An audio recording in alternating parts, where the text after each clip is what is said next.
Being late to the president's funeral is inexcusable. You clearly didn't care much about the president. You really let your true colors show at the very end. My boss seized the chance to insult me for being late, even though I was delayed because I helped someone in need.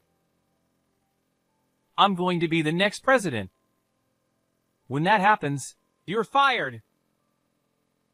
Humiliated in front of all the mourners, I couldn't deny that I was late, and I had no words to defend myself. I was ready to give up and leave, thinking nothing I said would matter anyway, when If someone like you takes over, I'll ruin your company. with the appearance of a certain person, the power dynamic between my boss and me flipped entirely. From that moment, my life began to change drastically. My name is Jason. Mom, Dad, the orchids you both took such good care of bloomed this morning. I spoke to my parents, who were sleeping peacefully. We were in the hospital. 3 months ago, they were in an accident while taking a walk. According to witnesses, a child walking ahead of them had dropped a ball and ran into the street. My parents tried to help and ended up in the accident. Fortunately, the child only had minor scrapes, but my parents were left in a coma. The child's father said, "I'm truly sorry," bowing deeply when I rushed to the hospital after hearing the news. Please, stop. My parents have always been like heroes of justice. It's okay. They'll wake up soon. I told him, as much to reassure myself. 3 months have passed, but my parents are still in a deep sleep today. Looking toward the window, I noticed the flowers in the vase had changed to cherry blossoms. It looks like someone else came to visit. That's nice, isn't it, Mom, Dad? I visit the hospital on Wednesdays and Sundays when I have the day off from work, but apparently, someone else has been visiting regularly on the other days. For these past 3 months, flowers have never been missing from the room. Mom and Dad, you weren't just my heroes. You were everyone's. Every time I saw the flowers, I realized how much people loved them. I'll become someone who can help others, just like you too. Looking at their peaceful faces, I made a vow. Good morning. Good morning, Jason. Sorry to hit you with this right away, but When I arrived at the office, the boss had already been there earlier than anyone else, as usual. The company I work for is known for having a small but elite team. The boss works in the same office as the employees, always keeping an eye on our performance. He often gives us advice directly, and thanks to that, I've grown a lot. Fortunately, he recognizes my efforts, and my co-workers have started gossiping that I might be the next president. To be honest, I don't care about the title or position. I just want to be a hero of justice like my parents. But one person doesn't like those rumors. My supervisor, Harrison. If age alone were the deciding factor, Harrison should be next in line for the presidency. However, because the boss favors me, Harrison often finds reasons to harass me. Jason, this report is wrong. Fix it immediately. Sorry. I have a meeting and then a client dinner today, so I'll do it tomorrow. Don't be lazy. I want it done today. Am I supposed to come back to the office after the client dinner? It's not like we need the report until next month. Unable to stand up to him, I sighed deeply.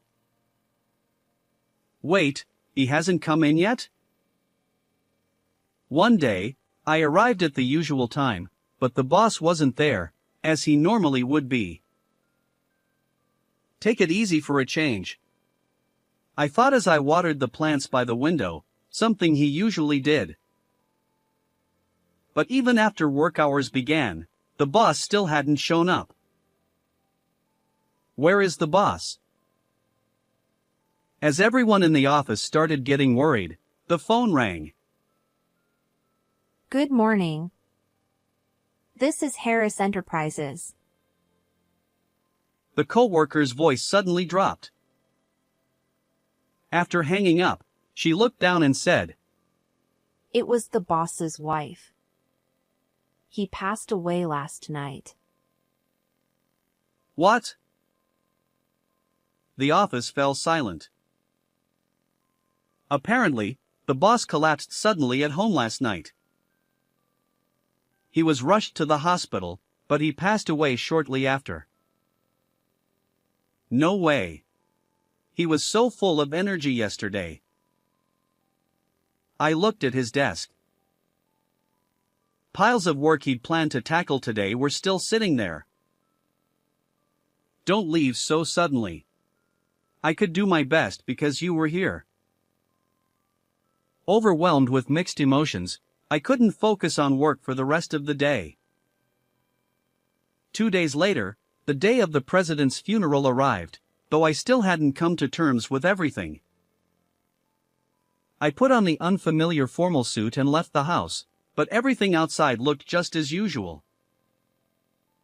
The cicadas continued their chorus, undeterred by the heat, and the sky was just as blue as it had been a few days ago when the president was still alive. I passed by the pizza place where we had once eaten together. I was so engrossed in conversation with the president that I honestly couldn't remember how the pizza tasted, but I could clearly recall the way he always ate salami pizza. I looked around, half expecting the president to suddenly appear out of nowhere, but of course, that wasn't going to happen. Sigh. With a heavy sigh, I kept walking and noticed about 10 meters ahead, an elderly woman who appeared to be blind was walking along the tactile paving, using a white cane. Just then, a bicycle approached from the front. The cyclist wasn't paying attention, focused on their phone instead. Watch out! I yelled and sprinted toward them as fast as I could. The cyclist noticed just in time and swerved to avoid the old woman. "Are you okay, ma'am?" I rushed over to her, and she turned her face toward me. Oh. Thank you so much. With that, she turned back and resumed walking. She must be used to walking alone. Her cane tapped along steadily in rhythm. I thought it might be rude to offer too much help, but the road here was narrow, and bicycles frequently rode on the sidewalk. "Wait, ma'am. Where are you heading?" I couldn't just leave her alone, so I called out to her again. I've arranged for someone to pick me up at the station ahead. I walked beside her as she continued, keeping pace. "Don't you get scared walking alone?" Of course I do. I'm always terrified that someone else might get hurt because of me. Her voice was much quieter than before. I was surprised by her unexpected answer. She wasn't worried about her own safety but about those around her. Suddenly, I thought of my parents. "It's okay, ma'am. No one's going to get hurt. We're all here to help each other, so don't think it's your fault." That's right. My parents didn't sacrifice themselves. They just helped the person in front of them. Perhaps sensing my sudden silence, the old woman began asking me questions about my job and other things. You're a dependable young man. What's your name? My name is Jason. Jason. I'm Nancy. I hope we meet again someday. When we arrived at the station, a man standing next to a black car approached us. Madam, this way, please. Sorry to keep you waiting. Jason here helped me along the way. Oh, I see. Thank you very much for your help. Both the man and Nancy bowed deeply to show their gratitude. No need to thank me. I just walked with her. Well, I'll be off now. With that, I turned around and dashed back the way I had come. When I arrived at the funeral hall, the ceremony had already started. Sitting in the back row, I gazed at the portrait of my president, recalling all the days we worked together. His face in the photo looked as gentle as always. When my parents had their accident, he had quietly stayed by my side, supporting me. Thanks to you, I've been able to move forward in life. I wanted to express my gratitude even more. I wanted to work with him so much longer. Tears kept flowing uncontrollably. After the service ended, Harrison came over to me. Late to the boss's funeral? Unbelievable! You really didn't care about him, did you? You finally slipped up in the end. He seized the opportunity to belittle me. I'm the next boss, and when that happens, you're fired. In front of all the attendees, Harrison humiliated me. I felt bitter, but being late to the funeral was my fault. I couldn't say anything in return. He continued to mock me without mercy as I remained silent. People around us frowned and started whispering to each other. I didn't want to make things worse and disrespect the boss, so I decided to leave before the casket was carried out. Just then, a black luxury car pulled up in front of the hall. This car, it looks familiar. The driver stepped out and opened the back door. To my surprise, Nancy was inside. We've been expecting you, madam. One of the attendees hurried toward the car. Wait, Nancy's a company president? I couldn't help but shout in surprise. Nancy turned her head toward me, hearing my voice. Oh, it's that young man. The woman next to her whispered something into her ear. Nancy frowned and spoke. If someone like you is going to take over, that company will go under. She was directing those words at Harrison, who had insulted me. It seemed the woman had told her what had just happened.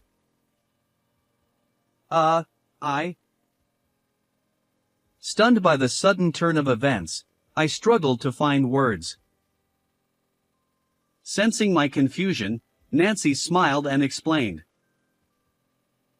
Actually, your boss and I were classmates in college. We've been pushing each other to do better ever since we both became CEOs. When you mentioned attending a funeral, I thought it might be him, and it turns out I was right. She continued. Your boss was lucky to have such a kind and hard-working employee like you. I'd love to work with you as well. Would you be willing to handle a large contract with my company? Yes. Of course. Thank you so much. I could hardly believe what was happening and felt overwhelmed with gratitude. There's one more thing I need to tell you. Her gentle expression suddenly turned more serious. My grandson was saved by your parents, Jason. What? I couldn't believe Nancy was bringing up my parents. Noticing my shock, Nancy paused for a moment, then slowly began to speak. She explained that the accident that left my parents in their current condition happened because they saved her grandson when he ran out into the street. Nancy had been walking with him but couldn't help because of her blindness. My parents had stepped in, risking their own lives. Nancy expressed her deep regret and bowed her head to me. Please, Nancy, lift your head. My parents are still alive, and your grandson is, too. Don't think of it as a sacrifice. I spoke from my heart, trying to reassure her. As Nancy lifted her head, tears streamed down her face. Thank you for helping me earlier, even though you were late to such an important funeral. It's rare to find someone who can naturally extend a hand to those in need. Jason, you're just like your parents. Her words moved me deeply. I might not be able to do much, but maybe I was becoming a little more like my parents. The thought brought tears to my eyes. Suddenly, something crossed my mind. Wait, could it be, have you been the one visiting my parents and leaving flowers? Nancy nodded quietly. It's the least I can do. I always pray for them to wake up soon. My parents love flowers. I'm sure they're happy, surrounded by their fragrance. Hearing that, Nancy finally gave a small, gentle smile. After the boss passed away, it felt like there was a hole in my heart, but I couldn't stay sad forever. We had to protect the company he left behind. With that thought in mind, we worked as hard as we could. Please reconsider. I'm begging you. Lately, Harrison had been constantly bowing his head over the phone. The truth was, several clients and business associates had witnessed the entire scene at the boss's funeral. As a result, many of them refused to do business with Harrison anymore. His performance declined rapidly, and he was eventually transferred to another department, essentially a demotion. Meanwhile, I secured a major contract with Nancy's company, and with Harrison out of the picture, my performance soared. 9 months later, to the surprise of many, I was chosen to become the new president. Mom, Dad, I have some news for you. I spoke to my parents as usual. I've become the president. I'm going to protect the company that helped me grow into who I am today. They still had the same peaceful expressions as always. So, could you wake up soon? I'd always put on a brave face in front of them, but for some reason, today, my true feelings slipped out. I gripped my father's hand tightly. Dad, you know I'm not cut out to be president, right? I'm so full of doubts. Please, just laugh it off for me. I looked at him. Huh? Did he hear me? His eyelid twitched slightly. Dad. Dad. The grip on my hand tightened, and slowly, he opened his eyes. Do you recognize me? It's Jason. My father looked at me, smiled a little, and nodded. Where's your mom? She's still sleeping since the accident. I hurried over to my mom's side and took her hand. Mom. Dad's awake. You should wake up too.